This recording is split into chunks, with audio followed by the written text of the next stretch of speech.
여러분, 만약 도심 한복판을 지나가다가 막 수십 미터 깊이로 아찔하게 파내려간 거대한 공사 현장을 보셨다고 한번 상상해 보시죠. 네, 아주 흔하게 볼 수 있는 풍경이죠. 그 어마어마한 흙더미가 무너지지 않게 뒤에서 붙잡고 지탱하려면 도대체 어떻게 해야 할까요?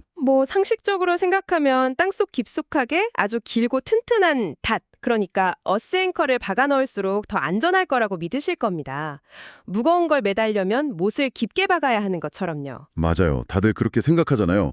그런데 만약에 그 앵커를 길게 만들면 만들수록 오히려 그 흙막이 벽이 무너져 내릴 확률이 기하급수적으로 높아진다고 말씀드린다면 어떨까요? 아마 대부분의 사람들은 그게 직관에 완전히 위배되는 이야기라고 생각하실 텐데요.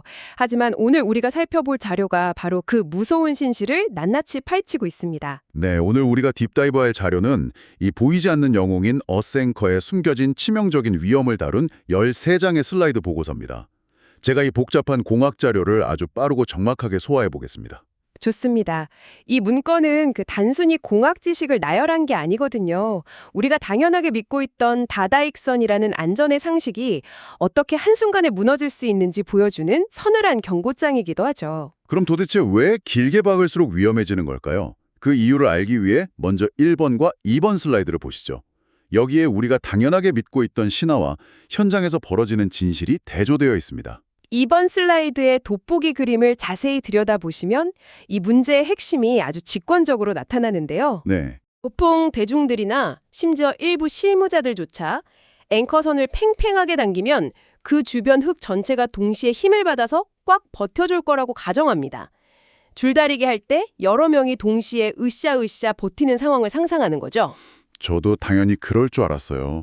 마찰력이라는 게 면적이 넓어지면 그만큼 곱하기가 돼서 한 번에 힘을 빡 발휘할 거라고 생각했거든요. 네, 그런데 오른쪽의 진실 파트를 보면 그 가정이 완전히 틀렸다고 짚어주죠.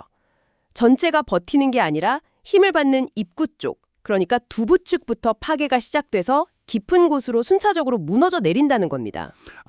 그러니까 약간 벨크로 그 찍찍이나 강력 테이프 뜯을 때 전체가 한 번에 툭 떨어지는 게 아니라 끝에서부터 찌지직하고 순차적으로 뜯어지는 딱 그 원리 아닌가요? 완벽한 비유입니다. 슬라이드에 명시된 도미노 이펙트가 바로 그거거든요. 앵커를 당길 때 힘이 골고루 퍼지는 게 아닙니다. 당기는 쪽이랑 가장 가까운 입구 쪽에 이른바 전다능력이라는 게 집중되죠. 전다능력이요? 가위로 자르는 힘 같은 건가요? 맞습니다. 물체를 층층이 찢어내려는 힘이죠. 결국 입구 쪽 흙이 그 찢어지는 힘을 못 버티고 뜯겨나가면 그 파괴가 땅속 깊은 곳으로 도미노처럼 번지는 진행성 파괴가 일어납니다. 와, 찌지직하고 뜯어진다니 상상만 해도 끔찍하네요. 흙막이 벽 뒤에서 그런 일이 벌어지고 있다니. 그렇죠. 테이프처럼 앞부분부터 뜯어진다는 건 확실히 알겠습니다. 아니 근데 왜 앵커랑 흙은 처음부터 딱 하나가 돼서 동시에 버텨주지 못하는 걸까요? 왜 집안이 동시에 버티지 못하는지 이제 3번과 7페이지의 내용을 살펴보겠습니다. 네, 3페이지에 이 원인을 설명하는 상대 강성비라는 아주 중요한 개념이 등장하죠. 상대 강성비요? 이름부터 뭔가 뻣뻣함의 차이를 말하는 것 같은데요. 정확합니다. 어스앵커의 뼈대인 쇠줄은 상상 이상으로 단단하고 뻣뻣하거든요. 힘을 줘도 어지간해선 안 늘어나죠.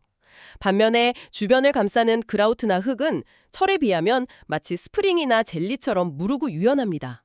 재질 자체가 완전히 다르군요. 네, 그래서 힘을 받을 때 똑같이 늘어나면서 버티질 못하고 뻣뻣한 쇠줄 혼자 힘을 다 받으면서 유연한 주변 흙을 찢어버리게 되는 겁니다. 불균형이 일어나는 거죠. 철은 안 늘어나려고 뻣뻣하게 버티고 흙은 밀려나니까 접착면이 깨져버리는 거네요. 충분히 납득이 갑니다. 잠깐, 근데 7페이지를 보니까 제가 도저히 동의하기 어려운 내용이 하나 나와요. 어떤 부분 말씀이신가요? 7페이지에 변형연화 집안 특성 곡선을 보시죠.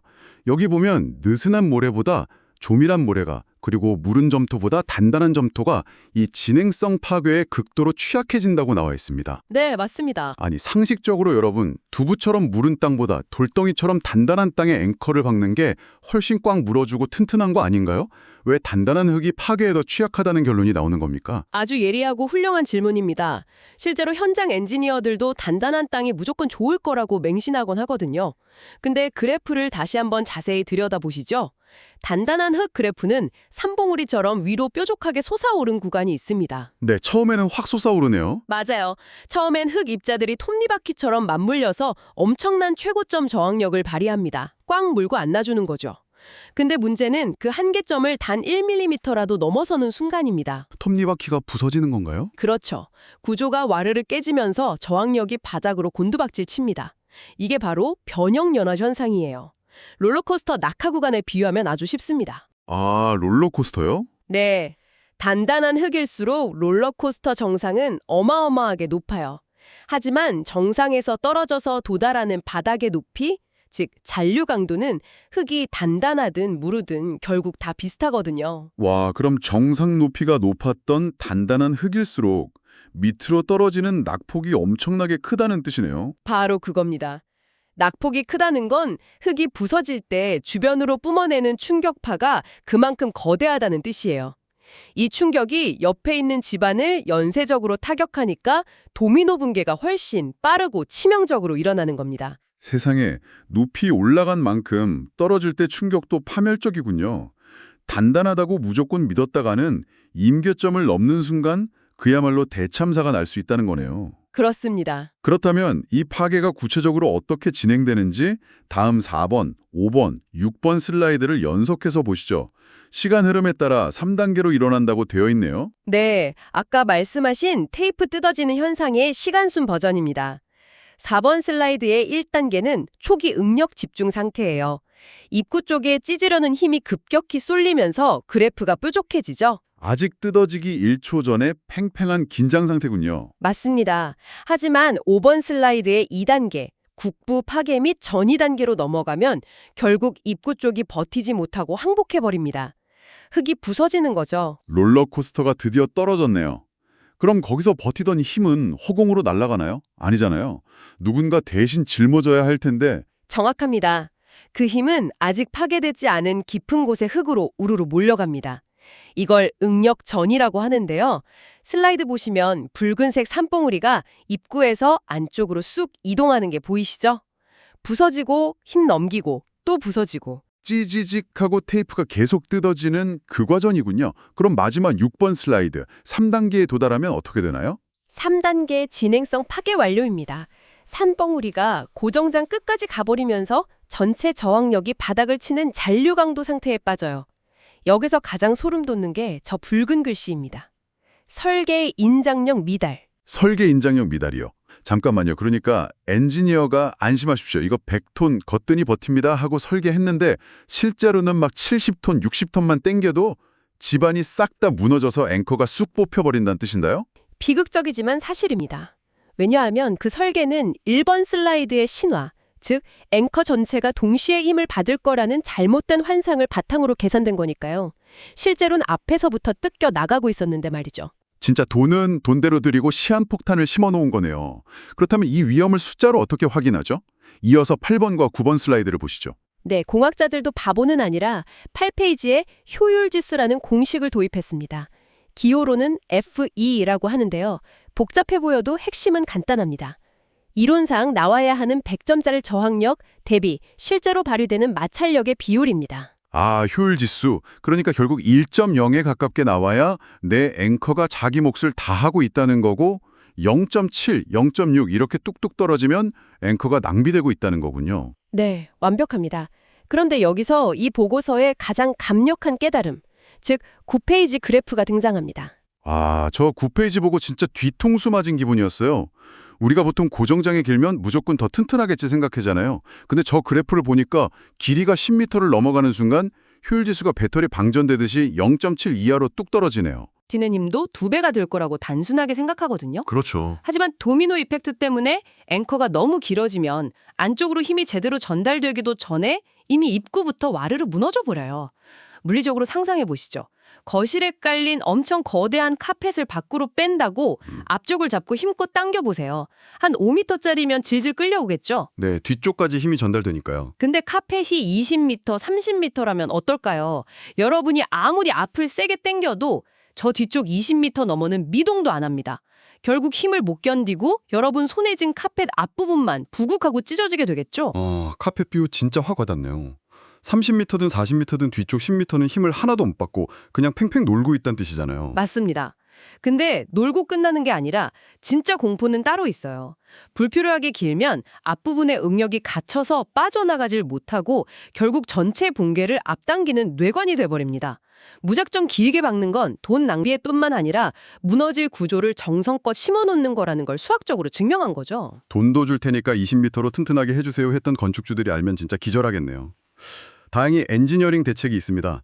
이제 10, 11, 12페이지의 내용을 살펴보겠습니다. 네, 10페이지를 보면 물리적 한계를 통제하려는 노력들이 나오죠. 네, 제일 확실한 건 고정장 길이를 아예 3에서 10m 사이로 과감하게 잘라버리는 겁니다. 10m 넘지 않게 자르기. 또요. 가압 그라우팅이라고 시멘트 풀을 엄청난 압력으로 쏘아서 흙을 미리 꽉 압착시키는 기술도 있고요. 아예 잘 안 늘어나는 재료를 써서 철과 흙의 이질감을 줄여보려는 시도도 있습니다. 길이를 자르고 압력을 가하고 다 훌륭하네요. 근데 저는 이 11페이지에 나오는 하중 분산형 앵커를 보고 진짜 무릎을 쳤습니다. 그림을 보니까 이거는 뭐 증상 완화가 아니라 판을 엎어버리는 발명품이던데요. 맞습니다. 앞의 기술들이 병을 늦추는 약물 치료라면 11페이지는 병의 원인을 아예 도려내는 외과 수술 같은 혁신이죠. 기존 앵커가 아주 긴 막대기 하나로 무거운 바위를 드는 거였다면 입구 쪽 손잡이만 하중을 받아서 뚝 부러지기 쉽잖아요. 네네. 근데 하중 분산형은 그 긴 막대기를 짧은 막대기 3, 4개로 쪼개버립니다. 그리고 하나의 구멍에 넣어서 각각 독립적으로 바위 하중을 골고루 나눠서 들게 만드는 거예요. 와, 이거 정말 똑똑하네요. 그러니까 긴 카펫 하나를 당기는 게 아니라 짧은 카펫 여러 장에 각각 끈을 달아서 동시에 당기는 거랑 똑같잖아요. 정확합니다. 이렇게 되면 처음부터 한 곳에 힘이 쏠릴 일이 없으니까 앞부분부터 찌지직 찢어지는 진행성 파괴의 원인 자체가 원천 차단돼 버리는 거군요. 네. 짧은 정착체들이 균등하게 힘을 나눠 가지니까 응력 전이 자체가 안 일어납니다. 자연의 물리적 한계를 인간의 아이디어로 극복해낸 아주 아름다운 설계 방식이죠. 기발하네요. 근데 이런 좋은 기술이 논문에만 있고 현장에서 안 쓰이면 소용없잖아요. 그래서 12페이지를 보면 아예 국가가 법적으로 쓰기를 박았더라고요. 맞습니다. 12페이지는 최신 건설 기준인 KDS랑 KCS를 교차 검증해서 보여주는데요. 여기서 제일 중요한 문구가 이겁니다. 고정장 길이가 10m를 초과하는 경우 효율성 저하를 반드시 검토해야 한다. 아, 관장사항이 아니라 무조건 반드시 하라고 못 박았군요. 이제는 길게 우겨서 묻어버리려 해도 국가 기준이 제동을 걸어주는 거네요. 그렇죠. 자연의 한계를 무시하면 결국 붕괴 사고로 대가를 치르니까요. 국가 차원에서 효율 지수를 강제로 계산하게 만들어서 정보 신뢰성을 담보하는 겁니다. 자, 마지막으로 핵심 요약에 남긴 13번 슬라이드를 보시죠. 이 흥미진진한 딥다이브를 명쾌하게 마무리할 3가지 포인트가 정리되어 있습니다. 네, 13페이지 3포인트 신세시스. 첫째, 순차적으로 찢어지는 진행성 파괴는 불가피한 현실이다. 둘째, 정량적 수치인 효율지수 도입은 필수다. 셋째, 따라서 길이는 10m 이하로 제한하되 넘겨야 한다면 하중분산형 앵커를 최우선으로 검토해라. 이겁니다. 현실 인정, 수치화, 그리고 최적화. 아주 깔끔한 요약입니다. 네, 이 문서가 주는 가장 뼈저린 교훈은 자연의 한계를 무시하고 크고 길면 다 좋다는 인간의 직관만 믿었을 때의 위험성이 아닐까 싶네요. 맞습니다. 여러분, 오늘 딥다이브를 마무리하면서 저는 청취자 여러분께 도발적인 질문을 하나 던지고 싶습니다. 오늘 살펴본 어스앵커의 함정, 과연 공사장 땅속에만 있는 일일까요? 우리 주변에도 꽤 많을 것 같은데요. 그렇죠. 우리 사회나 여러분의 업무 속에도 회의 시간을 길게 하거나 조직을 방대하게 만들면 무조건 튼튼할 거라는 그런 착각에 빠져서 속에서부터 찌지직하고 조용히 무너져 내리는 시스템은 없을까요? 충분히 생각해 볼 만한 주제네요. 눈에 보이지 않는 구조물의 효율 지수를 오늘 한번 좀 점검해 보시길 바랍니다. 이 생각할 거리를 남기며 딥다이브를 활기차게 마칩니다. 여러분의 일상 속 보이지 않는 앵커가 아주 단단하게 하중을 분산하고 있기를 응원합니다.